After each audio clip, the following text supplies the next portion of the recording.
ಕನ್ನಮ್ಮ, ಇವತ್ತು ನಾನು ಮಾತಾಡೋಕೆ ಬಂದಿರೋದು ಒಂದು ತುಂಬ ಡೀಪ್ ಪ್ರಶ್ನೆ ಬಗ್ಗೆ. ಪ್ರೀತಿ ಮುರಿದ ಮೇಲೆ ಸ್ನೇಹ ಸಾಧ್ಯನಾ?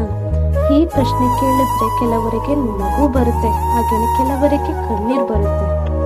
ಯಾಕಂತಂದ್ರೆ ಸ್ನೇಹ ಅನ್ನೋದು ಸುಲಭ, ಹಾಗೆಯೇ ಪ್ರೀತಿ ಅನ್ನೋದು ಇನ್ನೂ ಸುಂದರ.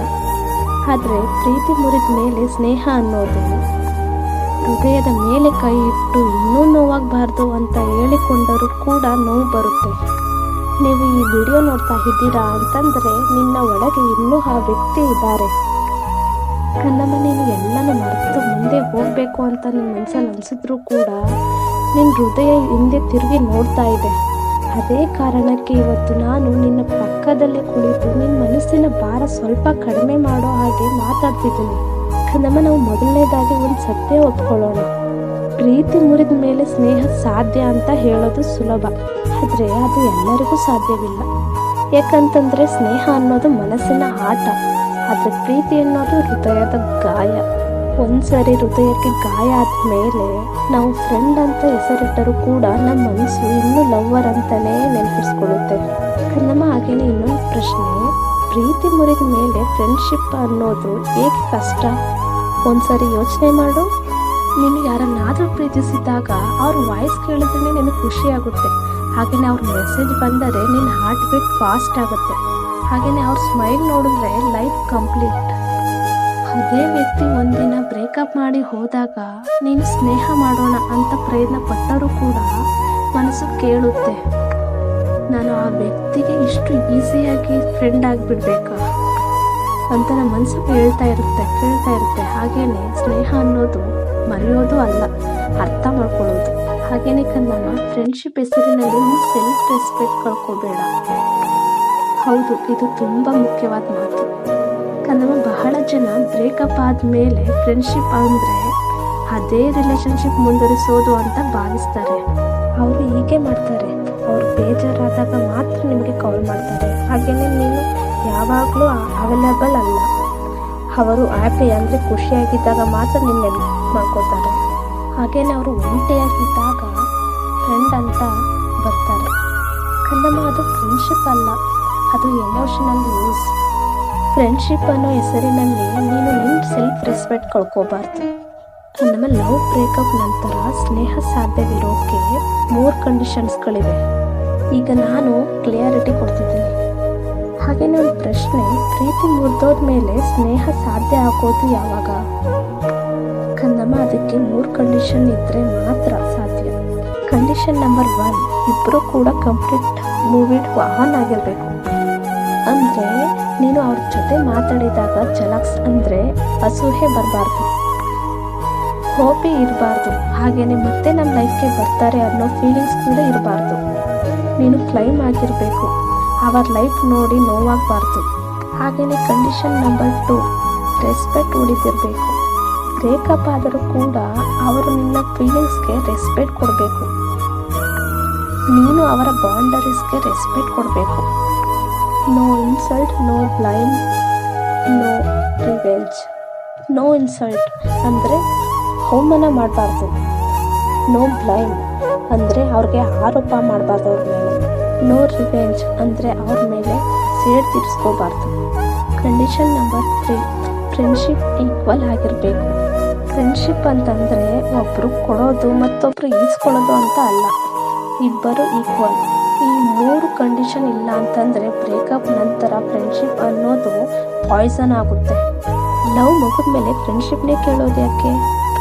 ಕನ್ನಮ್ಮ, ನಿನ್ನ ಮನಸ್ಸಿಗೆ ಒಂದು ಪ್ರಶ್ನೆ ಕೇಳ್ತಿದ್ದೀನಿ, ನೀನು ಫ್ರೆಂಡ್ ಆಗಿರೋಕೆ ಯಾಕೆ ಇಷ್ಟಪಡ್ತೀಯ?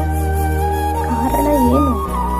ಆ ವ್ಯಕ್ತಿ ಕಳೆದು ಹೋಗಬಾರ್ದು, ನಮ್ಮಿಂದ ದೂರ ಆಗಬಾರ್ದು ಅಂತ, ಇನ್ನು ಒಂಟಿತನದ ಭಯ, ಹಾಗೆಯೇ ಮತ್ತೆ ರಿಲೇಷನ್ಶಿಪ್ ಚಾಯ್ಸ್ ಇರಬಹುದು ಅನ್ನೋ ಹೋಪ್, ಹಾಗೆಯೇ ಅವ್ರ ಮೆಮೊರಿ ಬಿಡೋಕ್ಕಾಗ್ತಿಲ್ಲ. ನಿಜ ಹೇಳ್ತೀನಿ ಕನ್ನಮ್ಮ, ಸ್ನೇಹ ಬೇಕು ಅನ್ನೋದು ಕೆಲವೊಮ್ಮೆ ಲವ್ ಉಳಿಸಿಕೊಳ್ಳೋ ಕೊನೆಯ ಪ್ರಯತ್ನ ಆಗಿರುತ್ತೆ ಅಲ್ವಾ? ಅಂದರೆ ನೀನು ಹೋಪ್ ಇಟ್ಕೊಂಡೇ ಫ್ರೆಂಡ್ಶಿಪ್ ಮಾಡ್ತಿದ್ರೆ ಅದು ಫ್ರೆಂಡ್ಶಿಪ್ ಅಲ್ಲ, ಅದು ಪೇನ್ ಪ್ರಲೋಗ್ ಮಾಡೋದು. ಕನ್ನಮ್ಮ, ಹಾಗೆಯೇ ಸ್ನೇಹ ಅನ್ನೋದು ಹೀಲಿಂಗ್ ಆಗಬೇಕೇ ಹೊರತು ಪನಿಷ್ಮೆಂಟ್ ಆಗಬಾರ್ದು. ಬ್ರೇಕಪ್ ಆದಮೇಲೆ ಫ್ರೆಂಡ್ಶಿಪ್ ಇದ್ದರೆ ಅದು ನಿನ್ನ ಹೀಲಿಂಗ್ಗೆ ಹೆಲ್ಪ್ ಮಾಡಬೇಕು. ಅಂದರೆ ಫ್ರೆಂಡ್ಶಿಪ್ನಿಂದ ನೀನು ಪ್ರತಿದಿನ ಅಳ್ತಿದ್ರೆ ಅದು ಹೀಲಿಂಗ್ ಅಲ್ಲ, ಅದು ಪನಿಷ್ಮೆಂಟ್ ಆಗುತ್ತೆ. ಅಂದರೆ ನೀನು ನಿನ್ನನ್ನೇ ಶಿಕ್ಷೆ ಕೊಟ್ಕೊಳ್ತಿದೀಯ. ಹಾಗೆಯೇ ನಮ್ಮ ಬ್ರೇಕಪ್ ಆದ ನಂತರ ಇಮಿಡಿಯೇಟ್ಲಿ ಅಂದರೆ ತಕ್ಷಣ ಫ್ರೆಂಡ್ಶಿಪ್ ಆಗಲು ಸಾಧ್ಯವಿಲ್ಲ. ಇದು ಬಹಳ ಇಂಪಾರ್ಟೆಂಟ್. ಈ ಬ್ರೇಕಪ್ ಆದ ತಕ್ಷಣ ಫ್ರೆಂಡ್ಶಿಪ್ ಮಾಡೋದು ಗಾಯದ ಮೇಲೆ ಉಪ್ಪಾಗ್ದಂಗೆ ಅಲ್ವಾ. ನಿನ್ನ ಹಾರ್ಟ್ ಸ್ಟೀಲ್ ಬ್ಲೀಡಿಂಗ್. ಅದಕ್ಕೆ ನಮ್ಮ ಬ್ರೇಕಪ್ ಆದಮೇಲೆ ಮೊದಲಿಗೆ ಡಿಸ್ಟೆನ್ಸ್ ಬೇಕು, ಸೈಲೆನ್ಸ್ ಬೇಕು, ಹೀಲಿಂಗ್ ಬೇಕು. ಹಾಗೆಯೇ ನಮ್ಮ ಡಿಸ್ಟೆನ್ಸ್ ಅಂದರೆ ದ್ವೇಷ ಅಲ್ಲ. ಇಲ್ಲಿ ಕೆಲವರು ಗಿಲ್ಟ್ ಫೀಲ್ ಮಾಡ್ತಾರೆ. ನಾನು ಆ ವ್ಯಕ್ತಿ ನಂಬರ್ ಬ್ಲಾಕ್ ಮಾಡಬೇಕಾ, ಇಲ್ಲ ನಾನು ದೂರ ಇರೋದ್ರಿಂದ ಅವಳಿಗೆ ನೋವಾಗುತ್ತಾ. ಈ ಡಿಸ್ಟೆನ್ಸ್ ಅಂತಂದರೆ ದ್ವೇಷ ಅಲ್ಲ, ಈ ಡಿಸ್ಟೆನ್ಸ್ ಅಂತಂದರೆ ಸೆಲ್ಫ್ ಪ್ರೊಟೆಕ್ಷನ್. ನೀನು ಹೀಲಿಂಗ್ ಆಗೋವರೆಗೆ ನೀನು ದೂರ ಇರೋದು ತಪ್ಪಲ್ಲ. ಹಾಗೆಯೇ ನಮ್ಮ ಫ್ರೆಂಡ್ಶಿಪ್ ಇರಲಿ ಅಂತಂದರೆ ಬೌಂಡರಿ ಸೆಟ್ ಮಾಡಬೇಕು. ಈ ಫ್ರೆಂಡ್ಶಿಪ್ ಸಾಧ್ಯ ಆಗಬೇಕು ಅಂತಂದರೆ ಕ್ಲಿಯರ್ ಬೌಂಡರೀಸ್ ಬೇಕು. ಉದಾಹರಣೆಗೆ ಲೇಟ್ ಕಾಲ್ ಅವಾಯ್ಡ್ ಮಾಡೋದು, ಅಂದರೆ ತಡರಾತ್ರಿ ಅವ್ರಿಗೆ ಕಾಲ್ ಮಾಡಬೇಕು ಅನ್ನೋದನ್ನ ಅವಾಯ್ಡ್ ಮಾಡಬೇಕು. ಐ ಮಿಸ್ ಯು ಅಂತ ಟೈಪ್ ಮಾಡಿ ಮೆಸೇಜನ್ನು ಅವ್ರು ಕಳಿಸೋದನ್ನು ಅವಾಯ್ಡ್ ಮಾಡಬೇಕು. ಹಾಗೆಯೇ ನಿಮ್ಮನ್ನು ಮೀಟ್ ಮಾಡಬೇಕು ಅಂತ ರಿಕ್ವೆಸ್ಟ್ ಕಳಿಸೋದನ್ನು ಅವಾಯ್ಡ್ ಮಾಡಬೇಕು. ಹಾಗೆಯೇ ಎಕ್ಸ್ ಜೊತೆ ಫ್ರೆಂಡ್ ಆಗಿರೋದು ಎಲ್ಲರಿಗೂ ಒಳ್ಳೆಯದಲ್ಲ. ನಿಜ ಹೇಳಬೇಕು ಅಂತಂತಂದರೆ ಲವ್ ಬ್ರೇಕಪ್ ಆದಮೇಲೆ ಫ್ರೆಂಡ್ಶಿಪ್ ಅನ್ನೋದು ಎಲ್ಲರಿಗೂ ಹೊಂದೋದಿಲ್ಲ. ಕೆಲವರಿಗೆ ಅದು ಹೀಲಿಂಗ್ ಕೊಡುತ್ತೆ, ಆದರೆ ಕೆಲವರಿಗೆ ಅದು ದಿನೇ ದಿನೇ ನೋವು ಕೊಡುತ್ತೆ. ನೀನು ಅವರ ಜೊತೆ ಮಾತಾಡಿದಾಗಲೇ ನಿನ್ನ ಮನಸ್ಸು ಮತ್ತೆ ಭಾರವಾಗ್ತಿದೆ ಅಂತಂದರೆ ಅದು ಸ್ನೇಹ ಅಲ್ಲ, ಅದು ನಿನ್ನ ಹೃದಯಕ್ಕೆ ಮತ್ತೊಮ್ಮೆ ಗಾಯ. ಹಾಗೆಯೇ ನಮ್ಮ ಮೋಸ ಅಥವಾ ಅವಮಾನ ಇದ್ದರೆ ಫ್ರೆಂಡ್ಶಿಪ್ ಬೇಡ. ಒಂದು ಮಾತು, ಹಾಗೆಯೇ ಅವರು ನಿನಗೆ ಮೋಸ ಮಾಡಿದರೆ ಅಥವಾ ನಿನ್ನನ್ನು ಅವಮಾನ ಮಾಡಿದರೆ ಅವರ ಜೊತೆ ಫ್ರೆಂಡ್ಶಿಪ್ ಮಾಡೋದು ಬೇಡ. ಫ್ರೆಂಡ್ಶಿಪ್ ಅಂತಂದರೆ ಗೌರವ ಇಲ್ಲದ ಜಾಗದಲ್ಲಿ ಫ್ರೆಂಡ್ಶಿಪ್ ಇರಲ್ಲ. ಹಾಗೆಯೇ ನಮ್ಮ ಒಳ್ಳೆಯವರು ಇದ್ದರೂ ಕೂಡ ಫ್ರೆಂಡ್ಶಿಪ್ ನೋವು ಕೊಡಬಹುದು. ಕೆಲವೊಮ್ಮೆ ಅವರು ಕೆಟ್ಟವರು ಅಲ್ಲ ಅಂದರೂ ಕೂಡ ಅದು ನಿನಗೆ ಸರಿಯಾದವರು ಅಲ್ಲ. ಅವರು ಒಳ್ಳೆಯವರಾಗಿದ್ದರೂ ಕೂಡ ನೀನು ಅವರ ಜೊತೆ ಮಾತಾಡಿದಾಗಲೇ ನಿನ್ನ ಹೃದಯ ಹಳೆಯ ನೆನಪುಗಳಲ್ಲಿ ಮುಳುಗಿದ್ರೆ. ಹಾಗೆಯೇ ಫ್ರೆಂಡ್ಶಿಪ್ ಅನ್ನೋ ಹೆಸರಿನಲ್ಲಿ ನೀನು ಯಾರಿಗೋಸ್ಕರನೂ ವೇಟ್ ಮಾಡಬೇಡ. ಇದು ತುಂಬ ಜನ ಮಾಡೋ ತಪ್ಪು. ಇನ್ನು ನಾವು ಫ್ರೆಂಡ್ ಆಗಿರೋಣ ಅಂತ ಹೇಳಿ ಮನಸ್ಸಿನಲ್ಲಿ ಒಂದು ಹೋಪಿ ಇಟ್ಕೊಳ್ತಾರೆ. ಒಂದಿನ ಅವರು ಮತ್ತೆ ನನ್ನನ್ನು ಪ್ರೀತಿಸ್ತಾರೆ, ಇಲ್ಲ ಒಂದಿನ ಅವರು ವಾಪಸ್ ನನ್ನ ಜೀವನಕ್ಕೆ ಬರ್ತಾರೆ. ಅದು ಫ್ರೆಂಡ್ಶಿಪ್ ಅಲ್ಲ, ಅದು ಕಾದು ಮನಸ್ಸು ತುಂಬ ನೋವು ಮಾಡ್ಕೊಳುತ್ತೆ. ಹಾಗೆಯೇ ನಮ್ಮ ಫ್ರೆಂಡ್ಶಿಪ್ ಅಂತಂದರೆ ಬೌಂಡರಿ ಇರಬೇಕು.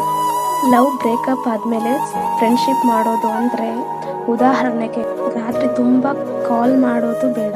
ಹಾಗೆಯೇ ನಿನ್ನನ್ನು ತುಂಬ ಮಿಸ್ ಮಾಡ್ಕೋತಾ ಇದ್ದೀನಿ ಅಂತ ಮೆಸೇಜ್ ಮಾಡೋದು ಕೂಡ ಬೇಡ. ಹಾಗೆಯೇ ಹಳೆ ನೆನಪುಗಳನ್ನು ನೆನಪು ಮಾಡಿಕೊಂಡು ಹಳೆ ನೆನಪು ಮಾತಾಡೋದು ಅದು ಬೇಡ. ಹಾಗೆಯೇ ಫ್ರೆಂಡ್ಶಿಪ್ ಅಂತಂದರೆ ಫ್ರೀಡಮ್, ಅಂದರೆ ಕನ್ಫ್ಯೂಷನ್ ಅಲ್ಲ. ಹಾಗೆಯೇ ಅವ್ರ ಜೀವನ ನೋಡೋದಕ್ಕೆ ನಿನ್ನ ಮನಸ್ಸಿಗೆ ಕಷ್ಟ ಆಗ್ತಿದ್ರೆ ದೂರ ಇರೋರಿಂದ. ಇದು ತುಂಬ ಆನೆಸ್ಟ್ ಮಾತು. ಅವರು ಹೊಸ ಜೀವನಕ್ಕೆ ಹೋಗ್ತಾ ಇದ್ದಾರೆ, ಅವರು ಖುಷಿಯಾಗಿ ಕಾಣ್ತಿದ್ದಾರೆ ಅಂತಂದರೆ ಅದನ್ನೆಲ್ಲ ನೋಡಿ ನಿನ್ನ ಮನಸ್ಸು ನೋವಾಗ್ತಿದೆ ನಿನ್ನ ಮನಸ್ಸಿಗೆ ಅಂತಂದರೆ ಅಲ್ಲಿ ಫ್ರೆಂಡ್ಶಿಪ್ ಮಾಡೋದು ಬೇಡ. ಈ ವಿಡಿಯೋ ನಿಮ್ಮ ಮನಸ್ಸಿಗೆ ಸ್ವಲ್ಪ ಸಮಾಧಾನ ಆಗಿದ್ದರೆ ಒಂದು ಲೈಕ್ ಮಾಡಿ. ಹಾಗೆಯೇ ಈ ಥರ ನೋವಲ್ಲಿರೋರಿಗೆ ಶೇರ್ ಮಾಡಿ. ಹಾಗೆಯೇ ಏನೇ ಇದ್ದರೂ ಕಮೆಂಟ್ ಮಾಡಿ, ಒಂದು ಸಬ್ಸ್ಕ್ರೈಬ್ ಕೂಡ ಮಾಡಿ.